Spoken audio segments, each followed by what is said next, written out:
Muy bien, en esta noche vamos a terminar la exposición del capítulo 6 de nuestra confesión de fe que trata, este es el tema, esto es lo que se ha venido tratando a lo largo de este capítulo 6, de la caída del hombre, del pecado y su castigo.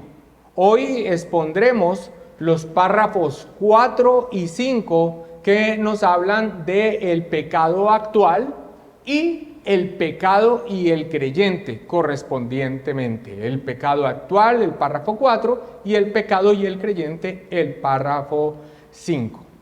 Ahora, para entrar en tema, recordemos que este capítulo está dividido en dos grandes secciones. La primera sección nos habló de la naturaleza de la caída. ¿Qué fue en sí la caída en el Edén? De esto trató el párrafo número 1. Y la segunda sección trata de los resultados de la caída. O sea, las consecuencias inmediatas del pecado para nuestros primeros padres, o sea, para Adán y Eva, los efectos que posteriormente tuvieron en ellos y las implicaciones para nosotros, sus descendientes, o sea, para la raza humana. De esto trató el párrafo 2 con temas específicos cuando trató, por ejemplo, la doctrina del pecado original, y el párrafo 3 cuando vimos la transmisión del pecado, o sea, cómo nos afecta a nosotros y cómo nosotros finalmente somos afectados por ese pecado en el Edén. Doctrina del pecado original y transmisión del pecado fueron los dos párrafos que expusimos en la enseñanza anterior. Ahora, esta noche expondremos el párrafo 4 que trata del pecado actual, los pecados reales que hoy en día, que desde el momento de la caída comete la humanidad. Y el párrafo 5 tratará del pecado y el creyente. Estos dos últimos párrafos cierran la enseñanza de este capítulo. ¿Cuáles son entonces los párrafos que vamos a ver en esta noche? Párrafo 4 y párrafo 5, párrafo 4 y párrafo 5. El párrafo 4, el pecado real o el pecado actual, el pecado que comete la raza humana universalmente después de la caída. Y el párrafo 5, el pecado y el creyente, la relación. O sea, ¿hay realmente una relación entre el pecar y el creyente, aún en su condición de creyente? Párrafo 5. Iniciemos entonces con la exposición del párrafo 4 leyéndolo. El párrafo 4 de nuestra confesión de fe en el capítulo 6 que trata de la caída del hombre, del pecado y su castigo, dice: de esta corrupción original por la cual estamos completamente impedidos, incapaces y opuestos a todo bien y enteramente inclinados a todo mal, proceden todas las transgresiones en sí. Leámoslo una vez más. De esta corrupción original por la cual estamos completamente impedidos, incapaces y opuestos a todo bien y enteramente inclinados a todo mal, proceden todas las transgresiones en sí. Este párrafo 4 nos habla sobre el pecado como una realidad del día a día de las personas a causa de la condición en la cual se encuentran. El párrafo inicia diciendo de esta corrupción original, que es lo que hemos venido tratando en las enseñanzas anteriores, de esta corrupción original, la corrupción que nosotros heredamos por el pecado en el Edén, y concluye, al terminar el párrafo, dice: proceden todas las transgresiones en sí. Lo que el párrafo está intentando decirnos, o procura decirnos, dicho de otra forma, es que el hombre es pecador no porque peca, sino que peca porque es pecador por naturaleza. Cuando el párrafo inicia diciendo, de esta corrupción original por la cual estamos, está partiendo de la naturaleza corrupta, corrompida, de la corrupción de todas las facultades y partes del cuerpo y alma que recibimos a causa de la caída en el Edén. De allí está partiendo. Después de la caída en el Edén, todo hombre es concebido en pecado y por naturaleza es hijo de ira, siervo del pecado. Esto es lo que se acaba de expresar en el párrafo anterior que vimos en la enseñanza pasada. La fuente de todos los pensamientos y actos pecaminosos es la naturaleza pecaminosa en la que nacemos, en la que nace toda la raza humana. Los textos de soporte que presentan, los textos originales de soporte que presenta nuestra confesión de fe son Mateo 15, 19, que dice, porque del corazón salen los malos pensamientos, los homicidios, los adulterios, las fornicaciones, los hurtos, los falsos testimonios, las blasfemias. Y también Santiago 1, 14 y 15 nos dice, sino que cada uno es tentado cuando de su propia concupiscencia es atraído y seducido. Entonces la concupiscencia, después que ha concebido, da a luz al pecado, y el pecado siendo consumado, da a luz la muerte. Todos los hombres, después de la caída, pecan. Y la razón por la que pecan es porque por naturaleza son pecadores, corruptos totalmente en su naturaleza. Sobre esto el doctor Sam Waldron comenta, esto significa que pecamos no accidentalmente o contra nuestras disposiciones básicamente buenas, sino que pecamos porque somos básicamente malos. Los pecados reales no son errores o accidentes, son las manifestaciones de nuestros corazones fundamentalmente malvados. Aquella frase que nos enseñaron en el colegio de que el hombre nace bueno y que la sociedad lo corrompe es totalmente alejada de la verdad, de la palabra de la palabra de Dios. Esa es esencialmente la afirmación del párrafo 4, que todos los pecados de los hombres, y todos los hombres pecan, su universalidad, ya hablamos de esto, proceden de que su naturaleza está corrupta. Pero este párrafo, en su parte intermedia, al describir los frutos de esa corrupción original en el hombre, define de manera más precisa cómo es en sí esa condición en la que el hombre natural se encuentra. Esto lo encontramos en la parte central del párrafo cuando dice, estamos completamente impedidos, incapaces y opuestos a todo bien y enteramente inclinados a todo mal. Lo primero que se nota en la redacción que hicieron los editores de nuestra confesión es que no se quiere dejar dudas de lo terrible y radical de los resultados de la caída en el hombre. Completamente y enteramente son expresiones que señalan la totalidad de la corrupción de la naturaleza humana. Esto reitera, mis amados hermanos, lo que creemos por la palabra de Dios de la condición del hombre después de la caída frente a las enseñanzas de diferentes grupos que no brotan sus convicciones de la palabra del Señor, como los socinianos, que en esa época negaban totalmente la doctrina del pecado original.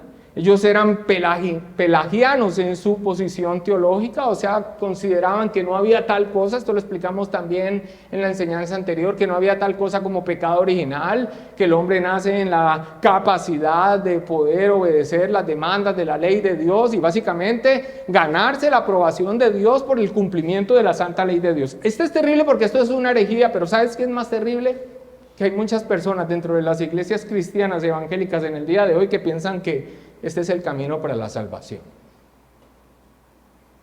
Ahora, no solamente esta descripción contradice herejías como el socianismo, sino también las malas enseñanzas, los errores de Roma y el arminianismo, que son semipelagianos, que negaban la radicalidad de la caída del hombre, enseñando que solo estaba parcialmente afectado y que el hombre colabora con Dios en su salvación. Insisto, esto lo mencioné en la enseñanza pasada, una parte fundamental de nuestra fe, de lo que nosotros vemos en la palabra del Señor, teológicamente, supremamente importante para nosotros es este punto: la condición de todo hombre después de la caída. Eso será lo que define el resto de tu entendimiento teológico. Bueno, aquí se está expresando con sinceridad, de manera directa, abierta, nuestras convicciones y dando sustento por la palabra del Señor. El hombre en su estado natural está corrupto. Y estas expresiones completa y enteramente no dan lugar a más o menos corrupto, enfermito, afectadito. No, muerto espiritualmente. Ahora, esta corrupción, o como también se denomina teológicamente polución original o contaminación, incluye dos aspectos. O sea, este estado radical que se describe como completamente y enteramente, y son la ausencia de rectitud original y la presencia de mal positivo.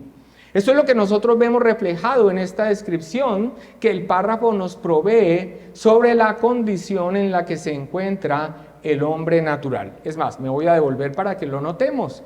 Dice, estamos completamente impedidos, incapaces y opuestos a todo bien y enteramente inclinados a todo mal. Esa corrupción entonces incluye ausencia de rectitud original y la presencia de mal positivo. O sea, no es solamente la ausencia del bien, como sostenía Agustín, Privatio Boni, sino una disposición hacia el pecado. Sobre esto, James Renihan comenta: no solo heredamos la depravación, no solo estamos separados de todo bien, sino que nos entregamos libre y voluntariamente al pecado. Se convierte en nuestra búsqueda, comenta James Renihan. Ahora, sobre el primer aspecto de esta corrupción, o sea, la ausencia de bien, expresado en nuestro párrafo como completamente impedidos, incapaces y opuestos a todo bien, quisiera citar de manera resumida lo que Louis Berkhof explica sobre ella. Esta corrupción con respecto a sus efectos en los poderes espirituales del ser humano se le denomina incapacidad total. ¿A qué me refiero con poderes espirituales? Poderes, capacidad en lo que tiene que ver con el ámbito espiritual, o sea, en la relación con Dios. Habla de una incapacidad total del hombre en su estado natural, una incapacidad total del hombre en su estado natural en cuanto a una relación, con Dios. A esta expresión, entonces, que también se conoce como incapacidad total, sobre ella es importante dar unas aclaraciones en cuanto a que el hombre natural no tiene ninguna capacidad en sí mismo, ni está dispuesto a una relación con Dios, no tiene ningún poder espiritual, nada para relacionarse con Él o para recibir aprobación de Él para salvación. Es importante que nosotros hagamos una claridad. Cuando hablamos de incapacidad total sobre el hombre natural, no queremos decir que sea imposible que una persona que no ha nacido de nuevo, pues no haga algún bien en ningún sentido de la palabra. Los teólogos reformados por lo general dicen que él es aún capaz de realizar un bien natural, un bien civil o una rectitud civil o un bien religioso externo. O sea, algo que esté acorde a la palabra de Dios o algo que sea benéfico en cuanto al orden civil que tenemos dentro de la sociedad, o inclusive algo que sea beneficioso dentro del campo religioso. Dice Berkhof y continúa diciendo, eso se identifica, se reconoce que incluso el no renovado, o sea, el que no ha nacido de nuevo, posee cierta virtud que se revela en las relaciones de la vida social, en varios actos y sentimientos que merecen la aprobación y la gratitud sincera de sus prójimos y que aún cuentan con la aprobación de Dios en cierto grado. Al mismo tiempo se sostiene que esas mismas acciones y sentimientos, cuando se lo considera en la relación con Dios, pues son radicalmente defectuosos. O sea, no estamos hablando, cuando estamos hablando de una incapacidad total, no estamos hablando de que una persona no nacida de nuevo no pueda obedecer algo de la ley de Dios, o que no pueda inclusive hacer un acto que sea muy valioso para la sociedad, como un bombero o como alguien de la defensa civil, o como tú mismo haciendo algo en pos de la comunidad, o inclusive haciendo algo que sea beneficioso como un acto externo, religioso. Como por ejemplo dar pan a los hambrientos, apoyar económicamente la obra. Pero el defecto que tiene esto es que no son impulsados por lo que realmente determina lo que tiene aprobación por parte de Dios. No son impulsados por el amor hacia Dios, ni por ninguna referencia a la voluntad de Dios como se requiere en ellos. Termina diciendo Berkhof, ese es su defecto fatal. Ahora, ya diciendo lo que no estamos afirmando con incapacidad total, pasemos a lo que sí estamos hablando. Cuando hablamos de la corrupción del ser humano como incapacidad total, queremos expresar dos cosas. Uno, que el pecador no renovado, o sea, el pecador que no ha venido a Cristo en arrepentimiento y fe, que no ha nacido de nuevo, no puede realizar ninguna acción, por más insignificante que sea, que cuente fundamentalmente con la aprobación de Dios y responda ante las exigencias, creo yo que debes decir ahí, de la santa ley de Dios. No que no lo aprobemos el prójimo y la sociedad, sino que delante de los ojos de Dios no significan nada. Y el segundo aspecto que queremos decir con esta incapacidad total es que ese pecador que no ha nacido de nuevo no puede cambiar su preferencia fundamental por el pecado y el propio yo hacia el amor por Dios, ni tampoco incluso hacer un acercamiento a un cambio semejante. En una palabra, es incapaz de hacer algún bien espiritual. Ahora, ojo con esto porque ustedes se van a encontrar continuamente en las confesiones de fe este aspecto de bien espiritual o en las doctrinas de la gracia, que no puede hacer un bien espiritual. ¿Qué es un bien espiritual? Un bien espiritual, cuando nos hablamos de un bien espiritual, nos referimos a algo que el hombre haga y que reciba la aprobación de Dios para salvación. No. Pero si es un acto bueno, pero si es que cumple incluso con la ley de Dios, pero si es que es benéfico para otros, es que inclusive es hasta sacrificial en algunos momentos, es que trae beneficio, sí. Pero el defecto fatal es que no se hace impulsado por el amor de Dios y para la gloria de Dios, porque ese hombre está en un estado donde toda su naturaleza es corrupta, reina él y reina el yo. No hay manera de ser aprobados por Dios si no es mediante la fe en el Señor Jesucristo. Y el segundo aspecto de esa corrupción no es solamente esa incapacidad, sino que el segundo aspecto es la presencia de mal positivo, una disposición continua hacia el pecado que está expresado en nuestro párrafo como y enteramente inclinados a todo mal. Y enteramente inclinados a todo mal.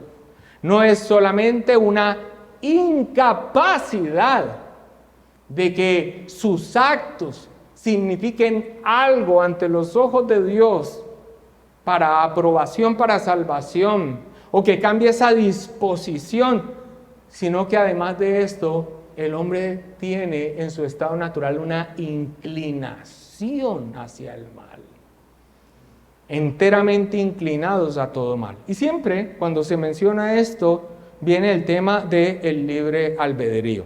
Es que, ¿acaso el hombre no es libre para elegir? Inclusive no es libre para elegir hacer cosas buenas. Bueno, aquí mismo en nuestra confesión de fe, lo veremos más adelante en el capítulo 9, afirmamos que Dios ha dotado la voluntad del hombre de una libertad natural y de poder para actuar por elección propia. Eso lo afirmamos. Pero afirmamos que Él tiene libertad de escoger como le plazca, en total acuerdo con las disposiciones y las tendencias predominantes de su alma. Y es que ahí es donde está el lío. El asunto no es que no tenga libertad de voluntad. El asunto es que Él de continuo escoge y busca libremente hacer aquello que es contrario a la voluntad de Dios. Él tiene libertad de escoger, pero como le plazca. ¿Y cuál es la condición de la raza humana? La hemos sustentado escrituralmente a través de los estudios de estas últimas clases, y es una naturaleza corrupta. Sobre esto, Berkov comenta: habiendo perdido su rectitud original y contaminado, corrupto en todas las facultades y partes del alma y del cuerpo, toma igualita la confesión de fe, su deseo no es hacer el bien más elevado. Su preferencia fundamental es el pecado y el propio yo, no el amor por Dios. Y los textos de prueba que presenta la confesión al describir los frutos de esa corrupción original son Romanos 8:7, por cuanto los designios de la carne son enemistad contra Dios. Cuando usted vea que el hombre carnal o la carne, está hablando del hombre en su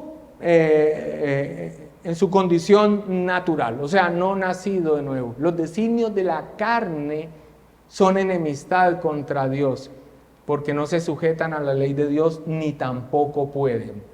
Y el otro texto es Colosenses 1:21, donde dice: y a vosotros también, que erais en otro tiempo extraños y enemigos en vuestra mente, haciendo malas obras, ahora os ha reconciliado. el apóstol Pablo hablando a los colosenses, describiendo de cuál era su condición antes de que el Señor les trajera a sus pies, de que ellos nacieran de nuevo. La Nueva Traducción Viviente dice así, este texto traduce así: eso los incluye a ustedes, que antes estaban lejos de Dios, eran sus enemigos, estaban separados de Él por sus malos pensamientos y acciones. Muy bien, esto es entonces lo que declara el párrafo 4. El párrafo 4 entonces declara que todos los pecados proceden de la naturaleza corrupta, pero en la descripción de esa naturaleza corrupta nos habla entonces de una incapacidad, en el sentido de no poder hacer nada que signifique la aprobación de Dios para salvación, pero no solamente esto, no tiene ningún poder espiritual en este sentido de relación con Dios, sino que hay una inclinación hacia el mal. Pero antes de pasar a la exposición del último párrafo, que es el 5, quisiera compartir la reflexión que Brian Borgman y Jason Chin hacen sobre la declaración, lo declarado en este párrafo en el comentario, en el nuevo comentario de la Confesión de Fe de 1689, que edita nuestro hermano Rob Ventura. Ellos escriben: si somos buenas personas que simplemente cometemos errores, entonces, ¿qué tipo de salvación necesitamos? Solo un poco de ayuda servirá. La verdad, sin embargo, es que toda la posteridad de Adán se ha vuelto una cosa inmunda. En nuestro pecado estamos indispuestos. No tenemos disposición natural favorable a nuestro Creador. Estamos completamente incapacitados, tanto moral como espiritualmente. Somos opuestos al bien e inclinados al mal. Si somos miserables bajo la ira de Dios, ¿qué tipo de salvación necesitamos?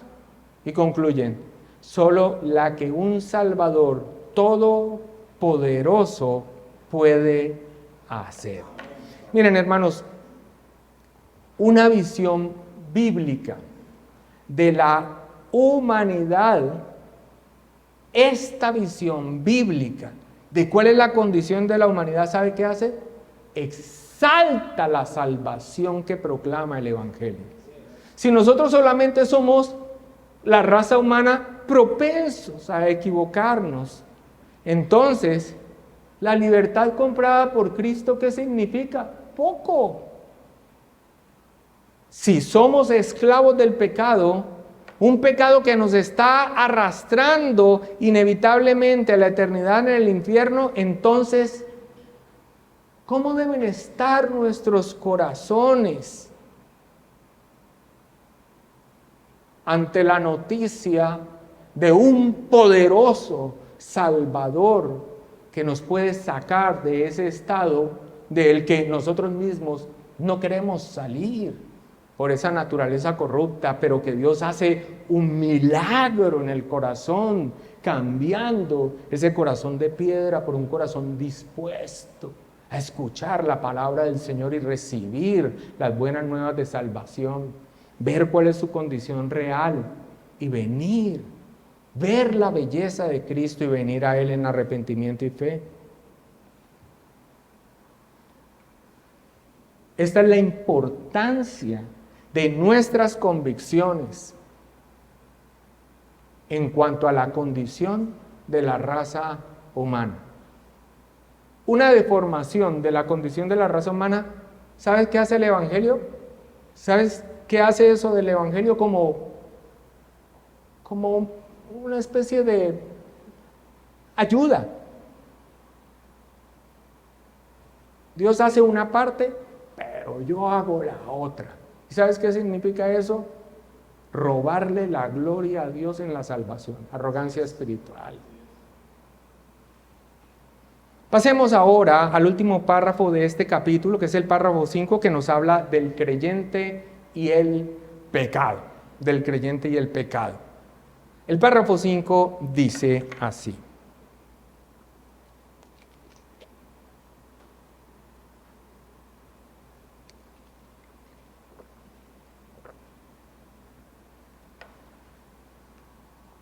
la corrupción de la naturaleza permanece durante esta vida en aquellos que son regenerados. Y aunque sea perdonada y mortificada por medio de Cristo, sin embargo, ella misma y sus primeros impulsos son verdadera y propiamente pecado.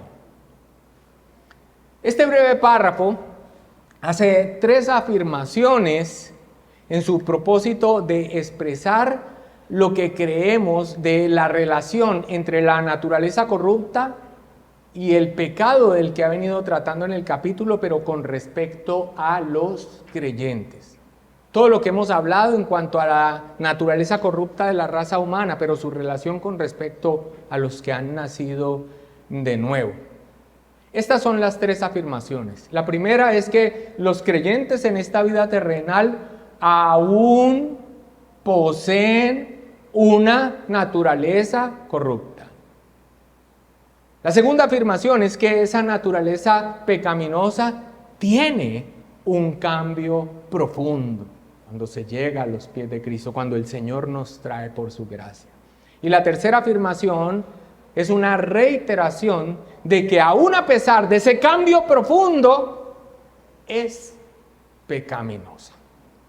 Detengámonos brevemente en cada una de estas afirmaciones. La primera, los creyentes en esta vida terrenal aún poseen una naturaleza corrupta. Muy bien, ¿recuerdan cómo terminó ese angustioso párrafo 3 que vimos la semana pasada, donde expusimos la condición o heredada de la raza humana que hoy hemos complementado? Donde decía, siendo ahora concebidos en pecado y por naturaleza hijos de ira, siervos del pecado, sujetos a la muerte y a todas las demás desgracias espirituales, temporales y eternas. ¿Recuerdan cómo terminaba esa expresión? Decía así, a no ser que el Señor Jesús les libere. Este párrafo 5 asume esta gloriosa noticia, pero dejando claro que esto no significa que la corrupción de nuestra naturaleza desaparece cuando por la gracia de Dios nacemos de nuevo creyendo en Cristo para salvación. El párrafo inicia afirmándolo directamente. La corrupción de la naturaleza permanece durante esta vida en aquellos que son regenerados, los nacidos de nuevo, los verdaderos creyentes. Hermanos, el poder reinante del pecado en el corazón del hombre sin duda es destronado cuando por la acción del Espíritu Santo nacemos de nuevo. Y en ese momento, Dios el Espíritu Santo inicia una obra santificadora en el creyente. Pero la presencia del pecado, aunque ya no es reinante, aún está presente, porque nuestra naturaleza aún está corrupta y lo estará hasta su plena glorificación. Cuando muramos y los creyentes vayamos a la presencia del Señor, nuestro espíritu espiritualmente glorificados, pero nuestro estado, como fuimos hechos por Dios, no es para vivir espiritualmente. Por eso cuando el Señor Jesús regrese, se completará esa glorificación, esa corrupción, cuando nuestro espíritu se una a un cuerpo glorificado. Allí terminará la corrupción de nuestra naturaleza en lo que somos esencialmente como seres humanos. Siempre estará presente. Está presente el pecado, pero no reinante en los creyentes. Es por esto que las expresiones con respecto a ese pecado en el creyente, al describirlo, es pecado remanente o pecado residual teológicamente. O sea, está presente, pero ya no es reinante. Ya no es el que gobierna y dirige absolutamente todo lo que dirige nuestra voluntad y todo nuestro ser. Los textos de prueba que presenta nuestra confesión de fe sobre esa naturaleza corrupta aún en el creyente son Pues Romanos 7:18, yo sé que en mí, dice el apóstol Pablo, esto es, en mi carne no mora el bien, porque el querer el bien está en mí, pero no el hacerlo. Eclesiastés 7:20 dice, ciertamente no hay hombre justo en la tierra que haga el bien y nunca peque. Pero el texto clásico sobre este punto es Primera de Juan 1:8, es lo que cita originalmente nuestra confesión de fe, pero creo que está completa la idea hasta el versículo 10. Primera de Juan 1:8 al 10, a creyentes, y aquí el apóstol Juan se está incluyendo, dice, si decimos que no tenemos pecado, nos engañamos a nosotros mismos y la verdad no está en nosotros. Si confesamos nuestros pecados, Él es fiel y justo para perdonar nuestros pecados y limpiarnos de toda maldad. Si decimos que no hemos pecado, le hacemos a Él mentiroso y su palabra no está en nosotros. Y su palabra no está en nosotros. La naturaleza corrupta permanece aún en el regenerado. El pecado no es reinante, es residual, un pecado remanente. Pero la naturaleza corrupta permanece en nosotros. Pero por la gracia de Dios, esa naturaleza pecaminosa tiene un cambio profundo. Esa es la afirmación del párrafo, la segunda afirmación, cuando dice, aunque sea perdonada y mortificada por medio de Cristo. Sí, nosotros tenemos una naturaleza pecaminosa, pero en los creyentes, por la presencia del Espíritu Santo, por la acción del Espíritu Santo en nosotros, tiene un cambio profundo.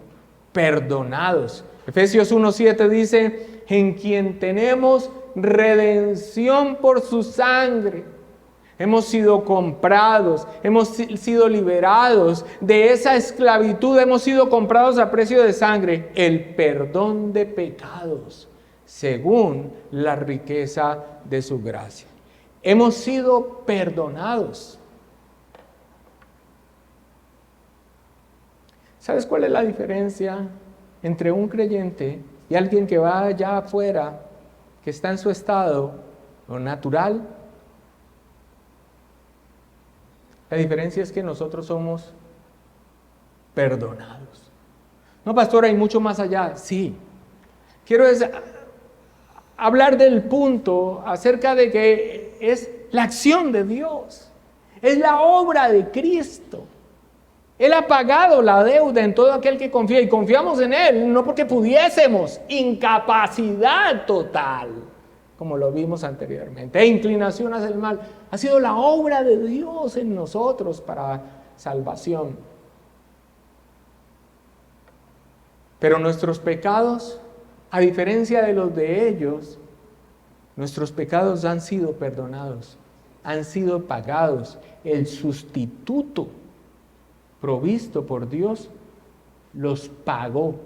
Recibió la justa ira de Dios a causa de ellos sobre él. Nosotros hemos sido perdonados. Ese es un cambio profundo.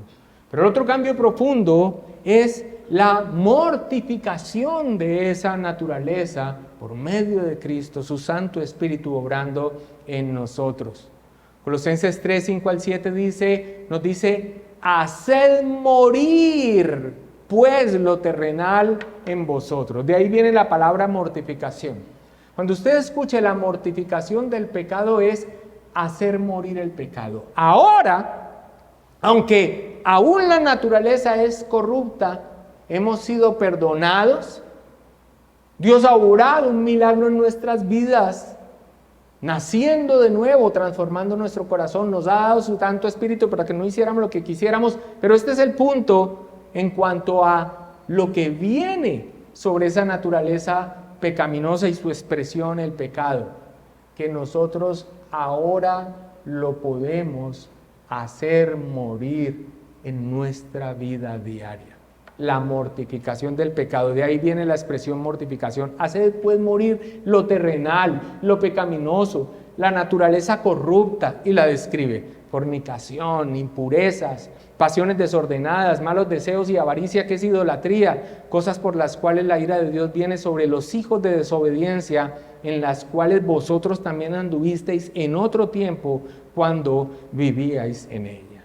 Y Romanos 8, 12 al 14 dice: así que, hermanos, deudores somos, no a la carne. O sea, no nos debemos nosotros a esa naturaleza corrupta para que vivamos conforme a la carne, a esa naturaleza corrupta, porque si vivís conforme a la carne, moriréis. Mas si por el Espíritu hacéis morir esa naturaleza corrupta, las obras de la carne, viviréis.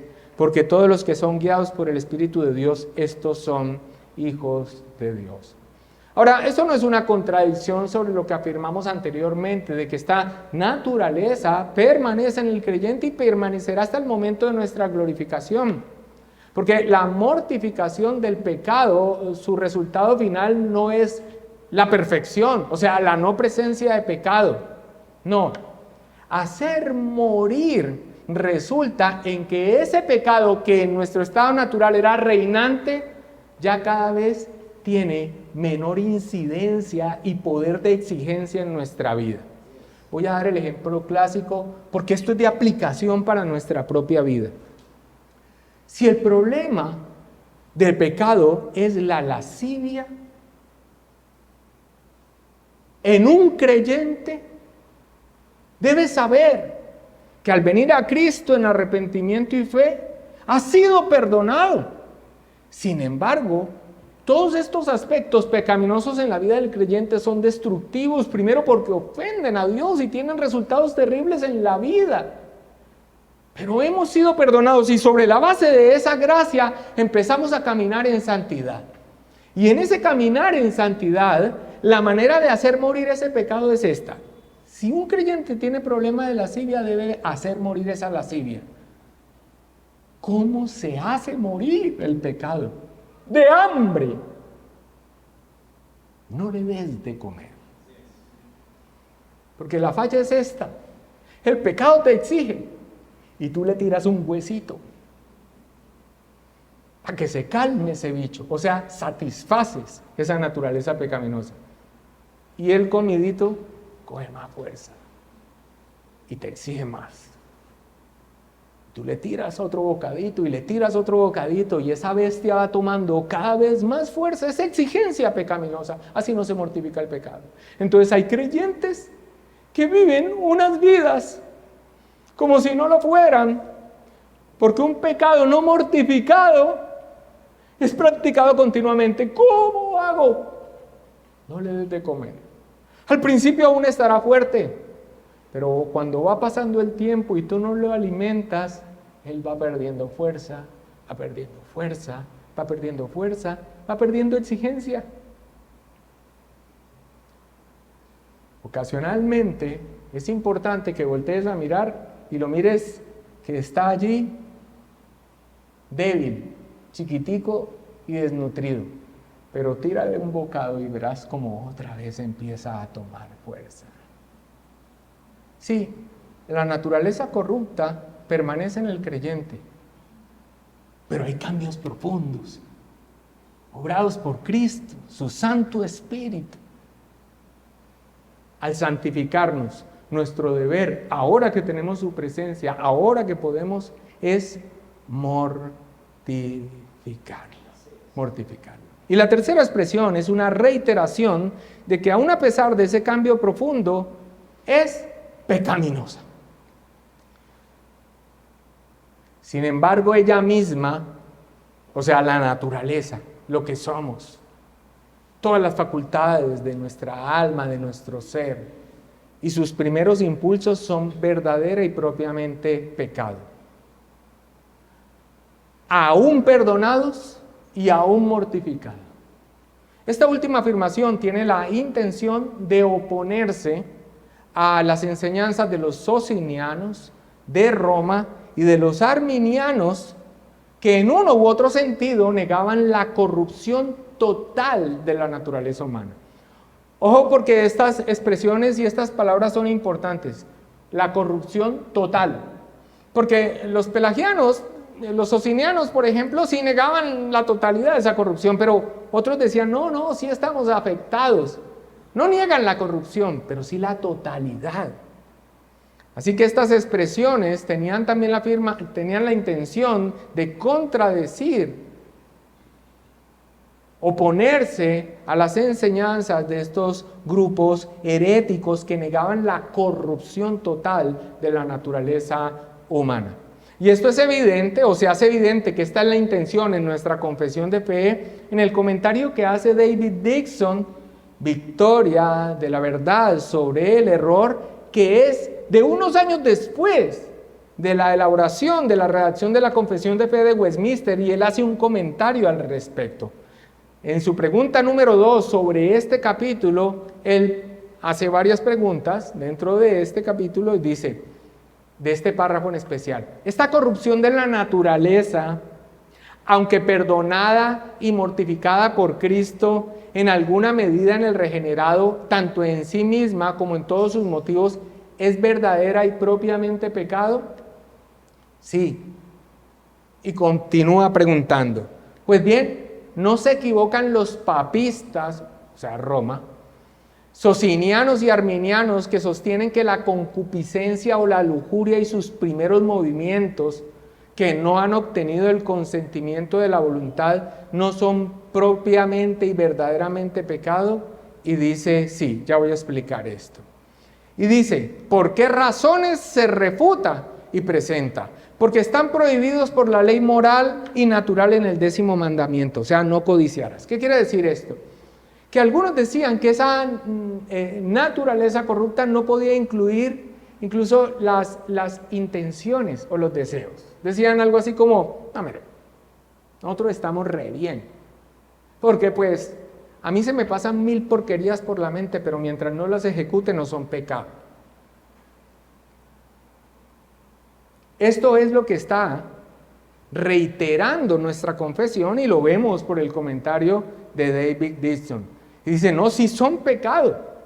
Y son pecado y trae precisamente la ley moral de Dios, los 10 mandamientos. No desearás, no codiciarás la mujer de tu prójimo, no desearás, solo desearla. Y ya está expresado como algo pecaminoso en la ley moral, de Dios. El segundo punto es porque Pablo, hablando de sí mismo, llama la concupiscencia y lujuria. Sobre esto es la controversia, a menudo pecado y mal. Así es, así lo hace el apóstol Pablo, hablando aún de el deseo pecaminoso, lo que puede pasar aún por la mente de una persona aunque no lo ejecute. Y el punto 3 es porque, dice Dixon, porque es una gran parte del viejo hombre que debe ser despojado y mortificado. En Efesios 4, 22 al 23 dice, en cuanto a la pasada manera de vivir, despojado del viejo hombre, escucha, que está viciado conforme a los deseos engañosos y renovados en el espíritu de vuestra mente.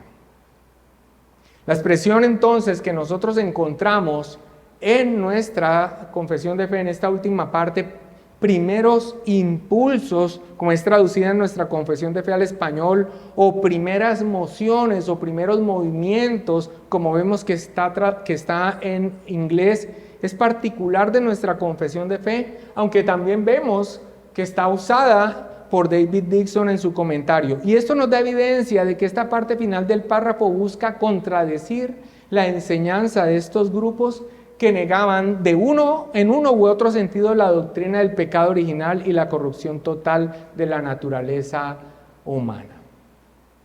En este caso, negando la pecaminosidad de los impulsos hacia el pecado mientras no se ejecuten, dando con esto al creyente sincero una enseñanza súper dañina. Primero, en cuanto a cuál es la realidad de su naturaleza, que aún está corrupta. Y segundo, en cuanto a la pecaminosidad de los deseos, pensamientos y actitudes. Y es dañina, ¿sabes por qué? Porque si no se tiene una evaluación correcta del mal que aún habita en nosotros, no se van a tomar las acciones necesarias contra él. Permítame explicar esta parte. Si tú te ves muy recto, yo no mato, yo no fornico, yo no adultero, pero no tienes presente la realidad de esta condición humana, aún en ti como creyente, minimizando los primeros impulsos, los deseos, los pensamientos, y viéndolos como que no son pecaminosos, como lo afirmaban muchos de estos grupos, empiezas a ser descuidado en ellos. Y vas a empezar a consentirlos. Y finalmente ellos van a dar a luz. Vas a terminar en una actividad de pecado. Aún si no terminas en una actividad de pecado, debes saber, como lo vimos por la palabra del Señor, que en sí mismo esas primeras mociones o impulsos son verdaderamente pecado. Recuerda que la mortificación del pecado más efectiva es cuando se ataca en sus primeros movimientos.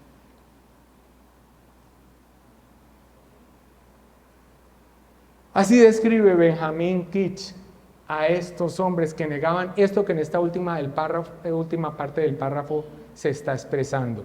Benjamin Kitch decía: estas personas santurronas no se harán conscientes de que están en un estado pecaminoso debido a esas cualidades encomiables que poseen dentro, como parecen a sus propios ojos.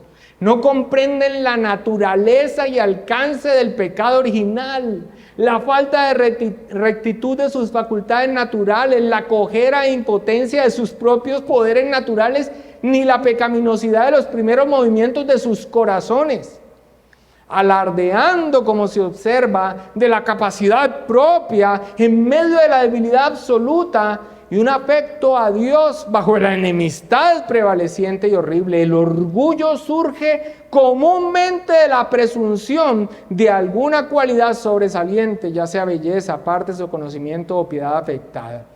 Y estos hombres, no estando nunca convencidos de su propia deformidad natural, inmundicia y contaminación del pecado, del contagio del alma, de la mancha universal de la naturaleza, de la contaminación que sucede en el lugar de la pureza original, se hinchan en orgullo espiritual y egoísmo. Esto es engreimiento. Así que sí, mis amados hermanos, el párrafo termina hablándonos de que esa descripción de la naturaleza corrupta permanece en el creyente. Por la gracia de Dios tiene cambios profundos. Hemos sido perdonados y crecemos en santidad al mortificar el pecado. Pero no pierdas de vista que esa es la naturaleza y no pases por alto que aún lo que puede atravesar por tu mente, las inclinaciones y los primeros impulsos son verdaderamente pecado. Esto hará, primero que todo, que sepas que tú duermes con tu peor enemigo. Y para los casados no es la esposa ni el esposo. Somos nosotros mismos. El día en que te empieces a sacar en limpio y empieces a pensar súper bien de ti mismo, ese día empiezas a confiar, ese día se levanta la arrogancia espiritual y después de la altivez, ¿cómo lo hemos visto? Dios nos libre a nosotros. Después de la altivez viene la caída. Después de la arrogancia, la humillación. No. ¿Tú has creído en Cristo para salvación? Tú has sido perdonado. El Señor te ve como inocente y justo, merecedor del cielo. Pero la realidad moral es que tenemos una naturaleza pecaminosa.